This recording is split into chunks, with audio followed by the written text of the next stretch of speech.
నమస్తే. ప్రస్తుతం మనతో పాటు సీనియర్ జర్నలిస్ట్ దాము బాలాజీ ఉన్నారు. ఆయనతో మాట్లాడదాం. నమస్తే సార్. నమస్తే. సార్ ఏపీలో ఫర్నిచర్ స్కామ్ జరిగింది. అది కూడా మాజీ ముఖ్యమంత్రి జగన్ చేశారు అని చెప్పేసి ఇదొక రచ్చ జరుగుతుంది. అసలేంటి సార్ ఈ ఫర్నిచర్ స్కామ్? జగన్ మామూలుగా అక్కడ క్యాంప్ ఆఫీస్ పెట్టాడు కదా తాడేపల్లిలో. సో ఆ తాడేపల్లిలో క్యాంప్ ఆఫీస్ పెట్టినప్పుడు అందులో ఫర్నిచర్ కావచ్చు, లేకపోతే దానికి డెకరేషన్ కావచ్చు, దాని రకరకాల ఇంటీరియర్స్ కావచ్చు, మొత్తం కూడా దాదాపు 45 కోట్ల విలువైన సామగ్రిని తను వాడుకుంటున్నాడు. గవర్నమెంట్ మారింది, అతను ఇప్పుడు ముఖ్యమంత్రి కాదు, దాన్ని ప్రభుత్వానికి అప్పగించకుండా తనే వాడుకుంటున్నాడు. సో ఫర్నిచర్ దొంగ జగన్ అని పెద్ద ఎత్తున తెలుగుదేశం వాళ్ళు ప్రచారం చేస్తున్నారు. ఈవెన్ తెలుగుదేశం అఫీషియల్ హ్యాండిల్ నుంచి కూడా పోస్టులు పెట్టి 1,00,000 కోట్లు తిన్నా కూడా ఇతనికి సరిపోలేదు, ఈ ఫర్నిచర్ కూడా తినేస్తున్నాడు అని ప్రచారం మొదలుపెట్టారు.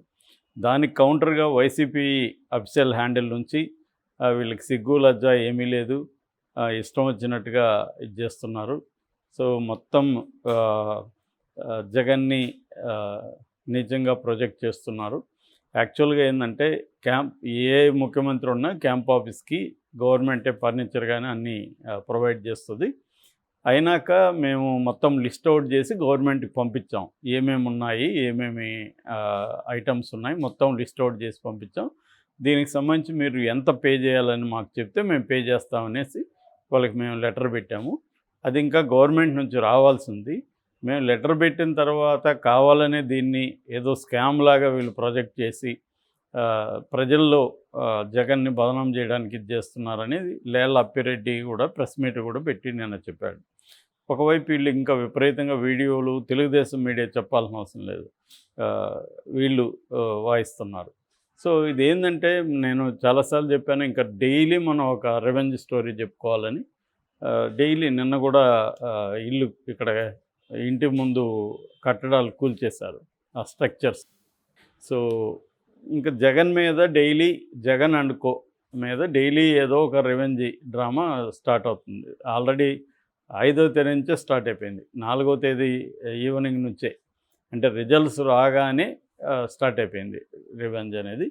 ఇప్పుడు దీనికోసం ఒక్కొక్కటే తీస్తున్నారు. అంటే ఇది బేసిక్గా 2-3 రకాలుగా జరుగుతుంది. ఒకటేమో గ్రౌండ్ లెవెల్లో తెలుగుదేశం కేడరు వైసీపీ నాయకుల మీద దాడులు చేయడం, తర్వాత సచివాలయాల్లో కావచ్చు, లేకపోతే ప్రభుత్వ భవనాల్లో జగన్ పేరుతో ఉండే శిలాఫలకాలు వాటినన్నింటినీ ధ్వంసం చేయడం, పేర్లు మార్చడం, రంగులు మార్చడం, ఇది ఒక మోడస్ ఆపరెండి. అయితే రెండవది ప్రభుత్వ వైపు నుంచి సిఐడిని ఉపయోగించి రకరకాల స్కాముల్ని బయటికి తీయడం. ఏసీబీలు, సిఐడీలు రంగంలో దిగుతాయి. వీళ్ళు స్కాములు తీస్తున్నారు. ఆల్రెడీ మనకి బొత్స సత్యనారాయణ ఆయన టీచర్స్ బదిలీ స్కామ్ అది స్టార్ట్ అయింది. దాని తర్వాత రోజా, బైరెడ్డి సిద్ధారెడ్డి ఆడుదాం ఆంధ్ర క్రికెట్ గేమ్స్కి సంబంధించి అదొక 100 కోట్ల స్కాము. ఇప్పుడు జగన్ది ఫర్నిచర్తో స్టార్ట్ చేశారు. సో దీన్ని ఆల్రెడీ కోడెల శివప్రసాద్ శివరం కొడుకు మా నాన్న మీద కూడా ఇలాగ అప్పట్లో ఆరోపణలు చేశారు అని, అది కూడా నిజమే. అప్పట్లో కోడెల శివప్రసాద్ కూడా ఫర్నిచర్ తీసుకెళ్ళి వాళ్ళ కొడుకు ఫర్నిచర్ షాప్లో పెట్టుకున్నారని వాళ్ళ షోరూంలో నుంచి పట్టుకొచ్చారు. అప్పుడు ఆయన మీద కేసు పెట్టారు. దానికి మేము స్పీకర్కి ఆల్రెడీ లెటర్ పెట్టాము తీసుకెళ్ళమని. వాళ్ళు తీసుకెళ్ళలేదనేది వాళ్ళు సమాధానం ఇచ్చారు.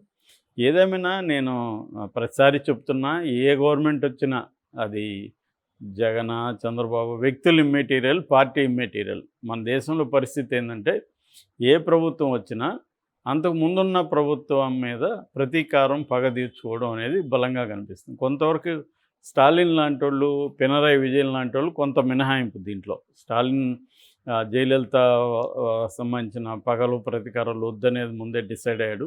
ఈవెన్ కిట్స్ అవన్నీ కూడా ఆమె ఫోటోలు ఉంటే కూడా వాటిని మారిస్తే మళ్ళీ డబ్బులు ఖర్చు, ఆ డబ్బులు ఏదో వెల్ఫేర్కి పెట్టచ్చు, అట్లా వదిలేయండి అని చెప్పాడు. అట్లాంటివి కొంత చేశాడు తమిళనాడులో. ఇంకా పినరాయి విజయన్ కూడా అక్కడ అలాగే ఉంది.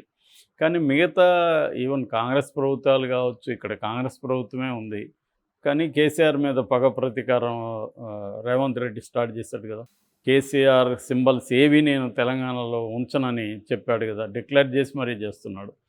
సో ఇక్కడ అదే జరుగుతుంది, ఆఫీసర్లని అరెస్టులు చేయడం, బదనాం చేయడం అది జరుగుతుంది. అక్కడ జగన్ ప్రభుత్వం గతంలో కూడా ఇదే చేసింది. ఏబి వెంకటేశ్వరరావు లాంటి అత్యంత ఘోరంగా వీళ్ళు వేధించారు.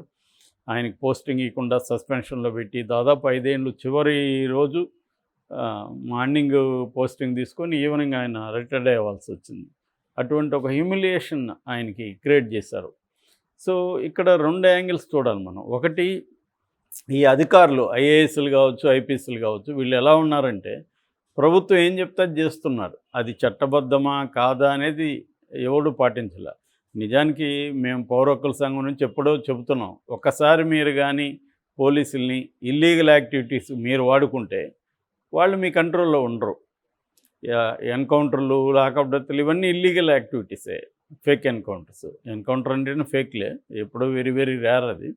సో ఈ ఎన్కౌంటర్స్ అంతా వీళ్ళు పోలీసులను వాడారు, ఇల్లీగల్ యాక్టివిటీస్. దాన్ని ఉపయోగించుకొని పోలీసులు ల్యాండ్ గ్రాబింగ్స్, రకరకాల పద్ధతుల్లో డబ్బు సంపాదించడం, పంచాయతీలు చేయడం, ఇవన్నీ వీళ్ళు చేశారు. దాన్ని కంట్రోల్ చేయలేవు కదా, ఎందుకంటే ఒక నక్సలైట్కి యాంటీగా అతను పనిచేస్తున్నప్పుడు అతను ఒక 100 కోట్లు స్కామ్ చేశాడు అనుకో, నువ్వు కంట్రోల్ చేస్తే ఇంకెవరు పోలీసులు దానికి పనిచేయరు. అందుకని పోలీసులను వెచ్చలోడుగా వదిలేశారు. అట్లాగే ఇప్పుడు కూడా ఏంటంటే నక్సలైట్ లేరు కాబట్టి ప్రధానంగా పోలీసు వ్యవస్థ, దాంట్లో ఇంటెలిజెన్స్ ఉంటుంది, రకరకాల పోలీసు వ్యవస్థలు ఉంటాయి కదా, వాటన్నిటినీ ప్రత్యర్థుల్ని వేధించడానికి కోసం అధికార పక్షాలు వాడుకుంటున్నాయి. సో వాళ్ళు కూడా ఏంటంటే వీళ్ళకి మనం ఉపయోగపడితే మనం చాలా పనులు చేసుకోవచ్చు. మనకి ఇక్కడ ఫోన్ ట్యాపింగ్ కేసు, అదే ఫోన్ ట్యాపింగ్ చేయమని, ప్రత్యర్థుల్ని వేధించమని వీళ్ళు ఎప్పుడైతే చెప్పారో వాళ్ళు దాన్ని ఉపయోగించుకొని వాళ్ళ చేతిలో ఫోన్ ట్యాపింగ్ సాఫ్ట్వేర్ ఉంటుంది. సో వ్యాపారస్తులు కావచ్చు, స్మగ్లర్ కావచ్చు, రకరకాల వాళ్ళని వీళ్ళు ఫోన్ ట్యాప్ చేయడం, వాళ్ళని బ్లాక్మెయిల్ చేసి డబ్బులు లాగడం, చివరికి జెన్యూన్గా వ్యాపారాలు చేసుకుంటున్న వాళ్ళని కూడా వీళ్ళు ఫోన్ ట్యాపింగ్లు చేసి వాళ్ళ దగ్గర డబ్బులు తీసుకోవడం, వాళ్ళని బెదిరించడం, ఇవన్నీ చేశారనేది మనకి ఇక్కడ వస్తుంది. ఇది ప్రతి గవర్నమెంట్లో జరుగుతుంది. అందరూ కూడా ఏ రాజకీయ పార్టీ ఉన్నప్పటికి కూడా అధికార యంత్రాంగాన్ని ఇల్లీగల్గా వాడడం, ప్రతిపక్షాలని హరాస్ చేయడానికి వాడడం అనేది జరుగుతుంది. నిజానికి చంద్రబాబు అయినా దీన్ని ఫుల్ స్టాప్ పెడతాడా అనుకుంటే, చంద్రబాబు ఇంకా స్పీడ్గా, ఇంకా వేగంగా, ఇంకా ఎఫిషియెంట్గా చేయడం మొదలైపోయింది. సో మళ్ళీ ఇప్పుడు బాధితులు ఎవరు? ప్రజెంటు వైసీపీ వాళ్ళు, అంతకుముందు బాధితులు తెలుగుదేశం వాళ్ళు. సో ఇప్పుడు వైసీపీ వాళ్ళు బాధితులు కాబట్టి రేపు మళ్ళీ అధికారంలోకి వచ్చినాక బాధితులే బాధ పెట్టేవాళ్ళుగా తయారవుతారు. తెలుగులో దానికి కరెక్ట్ పదం లేదు, మామూలుగా ఇంగ్లీష్లో అయితే విక్టిమ్స్ అండ్ పెర్పెట్రేటర్స్ అంటారు. సో ఇప్పుడు విక్టిమ్స్గా ఉండేవాళ్ళు తర్వాత పెర్పెట్రేటర్స్ అవుతారు. పెర్పెట్రేటర్స్ ఉండేవాళ్ళు మళ్ళీ రోల్ రివర్సల్ అవుతూ ఉంటాయి. సో ఇది అన్ని చోట్ల జరుగుతుంది. బీజేపీ కూడా దీన్ని నేషనల్ లెవెల్లో దాన్ని ఒక ఆర్ట్ అండ్ క్రాఫ్ట్గా డెవలప్ చేశారు వాళ్ళైతే. దాన్ని ఒక సిస్టమేటిక్గా ఎలా హంట్ చేయాలి అనే దానికి కొన్ని వ్యవస్థల్ని, ఈడీ కావచ్చు, సిబిఐ కావచ్చు, ఐటీ కావచ్చు, ఎన్ఐఏ కావచ్చు, ఇలాగ వాళ్ళు సిస్టమేటిక్గా ప్రత్యర్థులను కావచ్చు, ఈవెన్ సివిల్ సొసైటీలో ఎవరైనా యాక్టివ్గా ప్రభుత్వాన్ని విమర్శిస్తే, యాక్చువల్గా సివిల్ సొసైటీ రోల్ ఏంటి?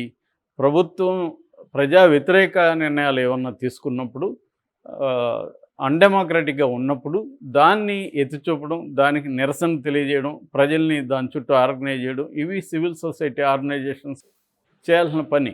ఇప్పుడు ఎక్కడన్నా ఒక లాకప్ డెత్ జరిగింది, పోలీసులు చంపారు, పౌర హక్కుల సంఘాలు కావచ్చు, సివిల్ లిబర్టీస్ కావచ్చు, రకరకాల వాళ్ళు దాన్ని ప్రశ్నిస్తారు.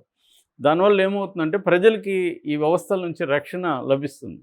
సో అది కూడా చేయనీయకుండా వాళ్ళ మీద ఊపా కేసులు పెట్టడం, వాళ్ళని టెర్రరిస్టులుగా ముద్ర వేయడం, లేకపోతే అర్బన్ నక్సల్స్ అని పేరు పెట్టడం, ఇలా చివరికి గౌరీ మన లంకేష్ లాంటి వాళ్ళని చంపేయడం, ఇలాగంతా కూడా బీజేపీ ప్రభుత్వంలో జరిగింది.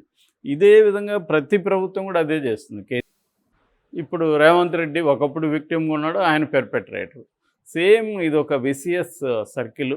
అది ఇప్పుడు ఆంధ్రప్రదేశ్లో చంద్రబాబు కూడా దాన్ని కంటిన్యూ చేస్తున్నాడు. ఆయన ఏం ఫుల్ స్టాప్ పెట్టే ఉద్దేశం ఆయనకి లేదు. ఇది మళ్ళీ మనం చూస్తూ ఉండాలి. వేరే మనుషులు మారారు, రోల్స్ మారాయి, కానీ విషయం అయితే అదే. Okay sir, thank you.